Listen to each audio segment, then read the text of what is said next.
Today, my guest is New York Times bestselling author Stephen Hunter.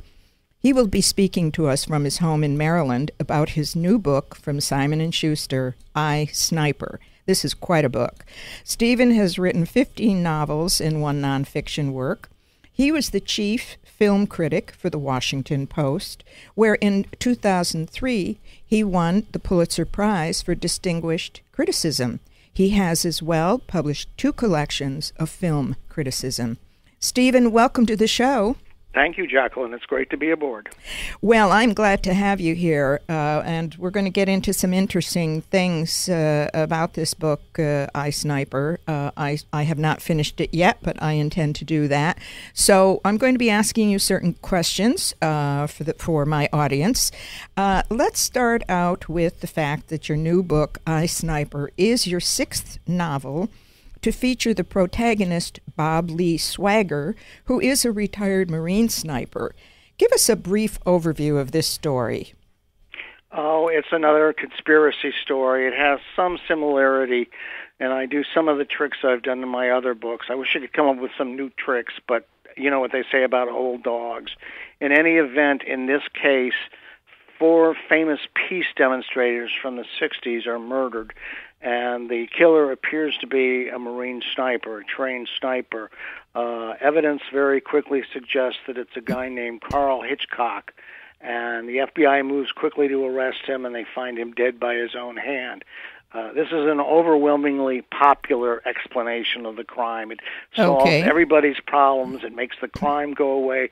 Everybody wants that to be the case. Unfortunately, fortunately, the senior FBI exec wants an outsider to look at the material to make sure they're not missing anything. And so that's where Bob Lee comes in. Bob Lee, right, to come in. And Bob's gift, as he's gotten older, he's not a door kicker downer or a bar brawler or anything like that.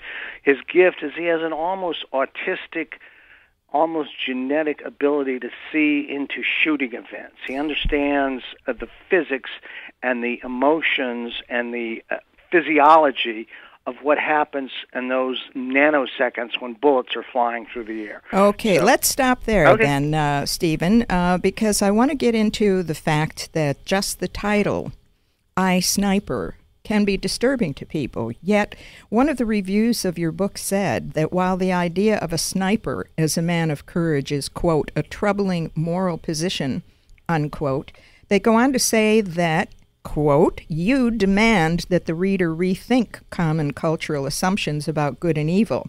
So, my question now is twofold. First of all, what inspired you to write this book, and what do you think the reviewer means by the latter?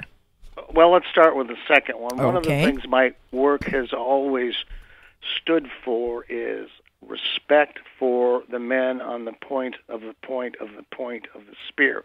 We like to euphemize what is done in our names, and we have all kinds of fancy linguistic disguises for it. But what is really being done in our names is killing. And one of the reasons I chose a sniper as opposed to some other jock macho warrior type like a fighter pilot or a Delta Force commando or something like that, it's because the sniper is explicitly a killer, and I want that act considered. And one of the things I've stood for is what might be called, what someone has called, reviving a chivalric tradition of the sniper. And possibly these are enormously brave men who go way out on their own and run risk for, however long they're behind enemy lines or however long they're isolated. They're not sitting home in a fort. They're out there in the bush, as it were, and they're doing their job in our name. And one of the things I wanted to do, I wanted to get away from the veil of euphemism so that we understand what's being done, and we can think about this. It's easy to think about sanctioning enemy operatives, but in truth, what's happening is someone is blowing someone else's heart out. And one of the things I try and give you is what happens when bullets hit flesh. I've seen it close up, and I want that to be part of the equation. I believe that, I've I suppose I'm sort of disappointingly old-fashioned in this concept, but I believe that our snipers are good and their snipers are bad. And you can say to me all day long, they're committing the same act and they both believe in the righteousness of their cause. And while abstractly I agree with that, I like our snipers better than I like their snipers. Right. I think I have to agree with that. So it sounds like that general feeling that you just described is what inspired you, or was there something else? Was it? Well, I have to say, you never know where these things come from. A lot of it comes from the unconscious, and why you feel and why you're attracted to certain subjects and not to others. You never know. My very first book, which was published in 1980, was called The Master Sniper. And in that one, an OSS team hunted for a, quote, evil, unquote, German sniper. And to load the moral equation, I made the German snipers target a schoolyard full of children. Mm-hmm. But clearly what that indicates, in which I hastily acknowledge and would never deny, is I do have some kind of obsession with, or at least deep interest in, this act of putting the telescopic sight on the target and pulling the trigger. Well, we have to think about the Somali situation, too, exactly. The pirates. And I, in fact, wrote a piece for the Washington Post. They asked me to write about that, and I used it, again, to make this point, that our snipers are... in that case, they weren't in particular danger, but someone was in particular danger. Absolutely. And so they were under great psychological pressure. And they sure were the heroes of the thing. Absolutely. And I think everyone agreed with that. Now, at the same time, I get a letter appeared in the Post a couple of days later saying that it was, as you know, Washington and the Northern Virginia and Maryland suburban areas a few years ago were submitted to a month of terror when two extremely aberrant personalities started picking off people with sniper-like Well, equipment. That's different. But it's amazing you got a letter about that. That's what I would maintain, too. Yeah. Well, let me also ask you now, as I said, you've got a background as a film critic, and does that background of having watched so many films as a film critic help you to envision these action-packed scenes that you present? I think it actually works the other way. Really? I think the reason I write the books I do and the reason I became a film critic is because I have an imagination that might be considered particularly susceptible to visual stimulation. And I love movies from the first second, and I loved guns from the first second. They were both very profound stimulators. They really made the electricity go buzzy, buzz, buzz all over my tiny little brain. And this dates back to the very early 50s. And so it's not that the one influenced the other, although of course that happened, or the other influenced the one, of course that happened, but ultimately that both came out of the same sort of weird cast of brain that I happen to get. Now, the comment that you just made about the guns and how it makes you feel, was that also as a result of watching these films, or as a youngster? It had to be. I came from, I'll give you this advice. I'll give this advice to any anti-gunners out there who are raising children. If you want to make your children love something, make it taboo. And I grew up in a house where the gun was taboo, where we were not allowed to have guns. We were allowed to have toy guns. It was the 50s after all. But Sure. We would never have a real gun. It was just beyond discussion. It was one of my parents' fundamental and values, and of course it had exactly the opposite, unintended consequences, that it made the gun incredibly alluring to me, and from a very early age I was absorbed by it, and I learned, and I found that because I was provoked by it, that what I would learn about guns would cling in my mind, and I still remember things I read about guns in 1956, whereas things like the multiplication tables just vanished overnight. Well, that leads me then to one of the next questions I was going to ask you. Art Taylor in the Washington Post said, and this is another quote, "Few thriller writers out there can match Hunter's skill when it comes to writing about guns. not just in precise listings of caliber, range, and impact, but in prose, both lyrical and reverent, unquote. Now, that's a rather unusual description. So yeah, how does that description relate to your knowledge of guns and sniper culture? I think that what you'll find is that, or what I found, or what the record would suggest, is that on the subject, writers have subjects they're born to write about. I could not write about a ballet or a ballet slipper or a dancer. I could not write about suburban sexual mores. I could not write about the newsroom or the Washington Post. I could do none of that stuff because it doesn't provoke my imagination.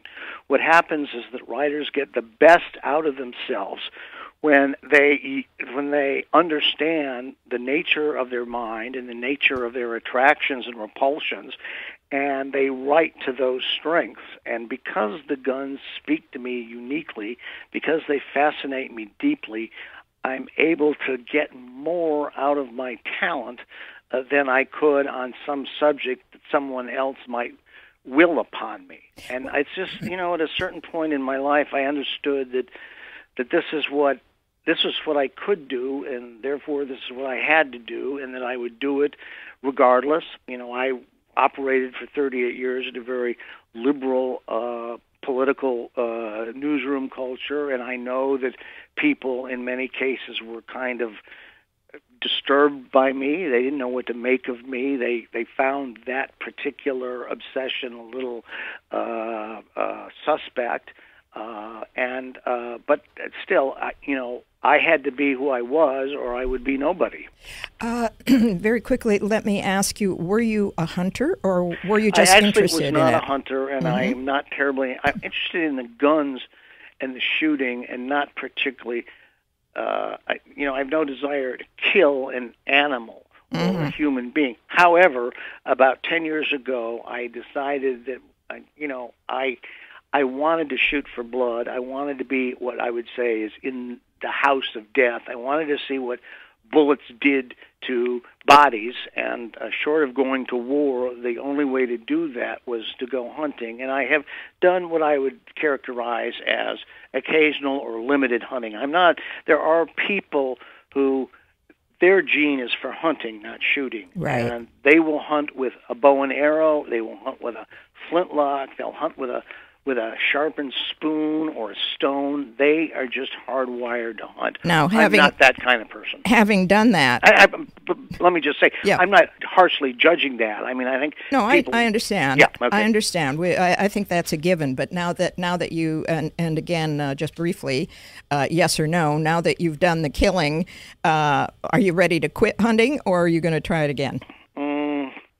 Well, you're always striving for an ordeal in any kind of, an ideal in any kind of sort of behavior, particularly that you might take up. And although I've made some really good shots, I've also, as all hunters do, made some bad shots. And what I would like to do before I leave it is that there's also an age issue. I'm getting a little feeble in the knees, particularly for stomping around the foothills of South Dakota. However, that being the case, I'd still like to make a really great shot on an animal, a one-shot kill at some distance, and that's not a thing that I'm really proud of. I did take an elk last year at over 400 yards. But I had to shoot it a second time, and I wish, I would just as a benchmark of my shooting skill, I would like to work very hard and improve my shooting and do that act with a little bit more grace than I've yet done it. Mm-hmm. Well, that's a very honest admission, by the way. Most people won't say that, but that is, in some sense, what is driving me. One of your books, Point of Impact, was made into the movie Shooter with Mark Wahlberg. And I'd like to know your reaction both as the author of the work and as the film critic. As the author of the work, I feel a great loyalty to the people who made the movie, because that amount of money they paid and the courtesy and respect they paid made them patrons of mine, and one of the sort of primeval values of mine is respect for the patron. If I'm going to cash the checks, then I will, play by the rules of their game. And by the rules of their game, I said nothing about the movie while it was in release. When asked about it, I was always extremely supportive. Now, I will say, many years later, when the movie is over, a couple of things about it. The first is that I thought Antoine Fuqua, who directed it, I've always liked his work. He's a wonderful action director, and I thought that particularly the first, but also several of the other action sequences were brilliantly made. I will say that Mark would not have been my first choice because he's too young, and it's very difficult. I mean, that book was based on, is this current book, Feelings About Vietnam, and it was important for me that it be a Vietnam veteran and that the issues of Vietnam and the American response to Vietnam be part of the texture of the work, and that was true of the book, and disappointingly, it was not true of the movie. Mm-hmm. I thought the movie had a terrible ending. The last 5 minutes was something that they came up with at the very last moment. My joke is that they wrote it on Monday, they shot it on Tuesday, they printed it on Wednesday, they put it on the airplane on Thursday, and on Friday it opened in 2,000 theaters. Oh, boy. That's how quickly it happened. That particularly was not my Bob Lee swagger. He would not shoot an old man in the face and crow about it and feel sanctimonious about it. Dear. I wish they hadn't done that. I will say, as a film critic, I thought the first half was much better than the second half. One of the problems, one of the things you do when you write a complex book is you try and make it seem simple. And these screenwriters read it and they think it can be made simple, and they don't understand how many cuckoo clocks are buried in it, how much engineering went into it, how carefully calibrated the timing is, and they never quite get it right. And overall, it didn't quite feel right to me. But I thought it was done in good faith, and everybody, though their politics are different than mine, everybody worked really hard, and they spent a lot of money, and they cared deeply about it.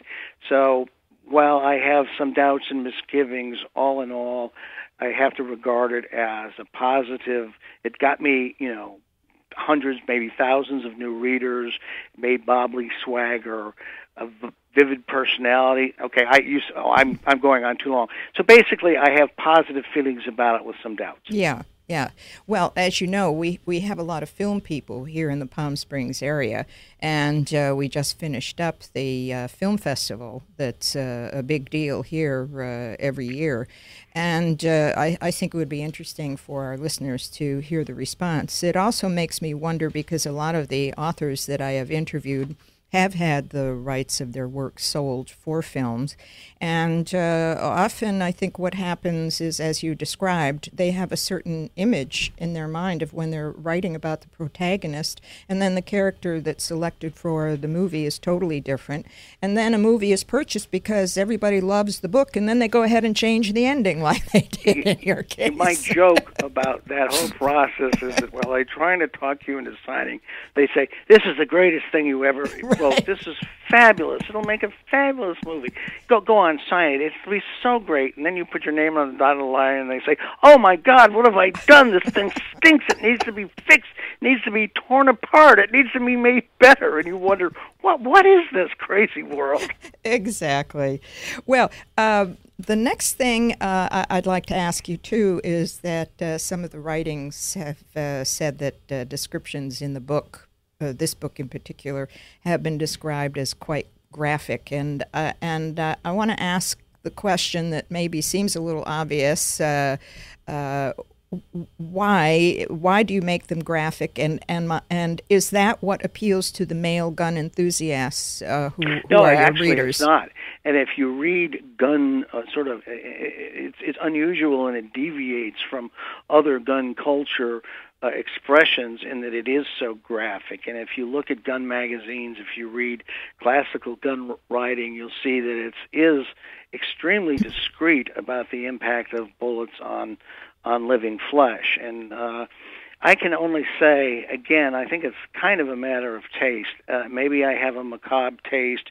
Maybe I could disguise it under the rubric of honesty, and I'm trying to show what the bullets really do, and so that people understand that and don't make it Hollywood cute and Hollywood neat and Hollywood fake.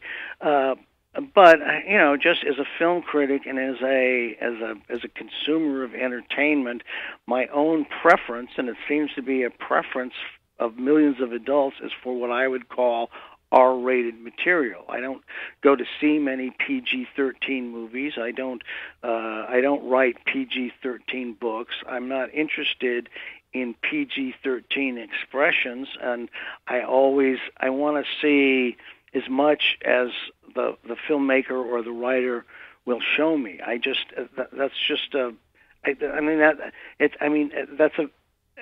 That was my fundamental approach to it. I never questioned it. That was always what I wanted to do. And I would like a movie, say like The Wild Bunch, which is explicit in its evocation of violence, particularly gun violence, as opposed to this or that John Wayne movie where, as much as I love John Wayne, I always thought the violence was very phony. Hollywood. Yeah. I'm reading the book. I love the book. I'm not a male gun enthusiast. I'm a female, and I'm not a female gun enthusiast. I really don't like guns, but I appreciate the way this book is written. It's an exciting book. I think it's an honest book, and I think your descriptions are honest. I don't know. Maybe some people that review things just want to make it a little more interesting. Anyway, let's get on to the next one. What kind of research did you have to do for this book that you hadn't done in earlier novels, and over what period of time did it take you from research to writing the novel? Well, research is a very interesting issue for people who want to write, and far too often they use research as an excuse for not writing. Every time I give a book signing, I hear people in line will come up and say, as soon as I finish my research, I'm going to write my novel. You got it. And they're never going to do it, okay? Right. They'll never do it. My theory of research is that you can always do the research while you're writing the book. Research in the morning, write in the evening, however you want to do it, or vice versa. You can't let the research... the most important thing is the tissue of the story, the motives of the people, their believability, the believability of the action, the vividness of the prose. You can't let the research stand in the way. So I research as I write, then I know specifically what I have to know. In this particular case, to answer the first part of your question, sniper technology has changed enormously over the past just 15 years, and I wanted to get into this book the state of the art. I wanted to grow as the technology has grown and become more sophisticated. I wanted the book to be reflected in that. So I had to do a lot of research on the new kinds of sighting systems that our snipers are using, and I wanted to set it up so an old guy using the old equipment is matched against a young guy using the new equipment.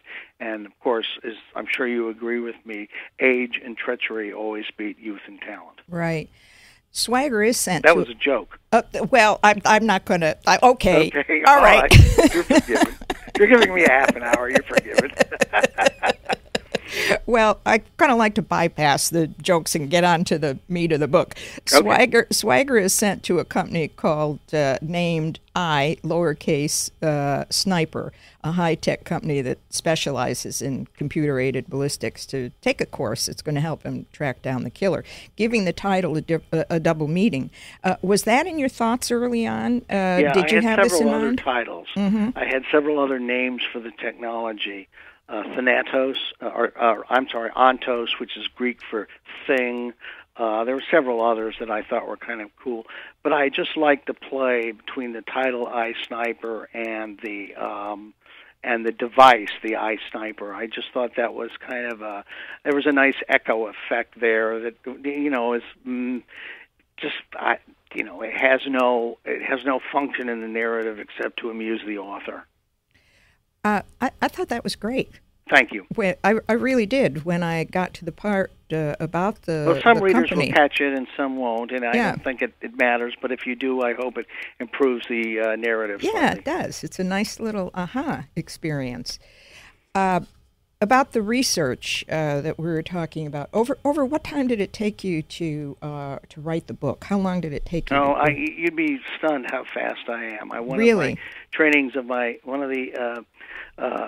was always good in newspapers because I was fast. I don't know why I was fast. I don't know where I got it from, but what it took others weeks to do, I could do in days, and what it took them days to do, I could do in hours, and what it took them hours to do, I could do it in minutes. I don't know why. God smiled on me, and it wasn't Lucky something you. I practiced. Right. And so this book took about a year to write, and it was no problem. It was no issue of it. Just happened. Everything came together, and it was writing. It was actually very pleasant, satisfying experience. Well, and I want my readers to know that this is not a simplistic story. It's complex, and there are deviations, and it goes from one thing to another. And so, yes, I think you're to be congratulated, first of all, on the fact that you are so fast, and I wish I were, and that's great. Let's talk a little bit about, you mentioned briefly in the beginning when you were describing the book, the opening scene. I want to talk a little more about it. As you said, it describes the shooting of the 4 victims. All had been involved in the Vietnam anti-war movement. Did you make a conscious decision to pattern your characters after real people of the Vietnam era? Because what's interesting to me, of course, is always this caveat in the front of the book saying, "Oh, this is all based on fictional characters." Oh yeah, you believe that, right? Yeah, I believe that too. Okay, why did you decide to do that? And well, the description. In the first place, this is not a new decision. I've done that all my career. I'm attracted to, and has always been attracted to, the device. It's cheesy cornball pop cult device called the Romana clef. It's been practiced by such people as Norman Mailer and Harold Robbins and a fellow named William Shakespeare. So it's been around a long time, and Aeschylus and Sophocles as well. What I find that as a writer, I think I said this earlier, I'm much better with limits than with no limits. I could never write science fiction because anything can happen in science fiction. And I'm much better in a known world. And for that reason, I like to sort of steer by known characters. And in this case, I took several well-known anti-war people and made them paper mache characters out of them. Yeah. Pinatas, I suppose, and knocked them off. One of them, I think, the first person who killed, I treat with a great deal of respect. The fourth person I kill is really not a real character, and I just put him in there to make the 2 people in the middle I really loathe and detest. And we won't give that away. We won't give that away. Okay, who it is. This is a way to express that.